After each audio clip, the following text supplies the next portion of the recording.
Hello, traders. FX Pip Collector here. Today is Tuesday, June 17th, and this is my analysis for the pound yen. If you haven't done so yet, definitely do check out my free Discord channel, which is linked down here in the corner at the end of the video. And make sure to take a look at my website, fxpipcollector.com. Watch the video on my home screen to learn more. So anyways, on the pound yen, I mean, price did try to break structure down, but every single time it breaks down, it just rejects it and goes back up. That is often what happens when every single higher time frame is in an uptrend. So it did break down, so I got my Fibonacci retracement on the last impulsive up.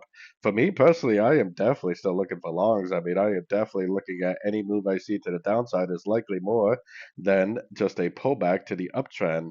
So I'm looking for Fibonacci bounces. I'm looking for impulsive engulfing moves to the upside for the continuation of the uptrend.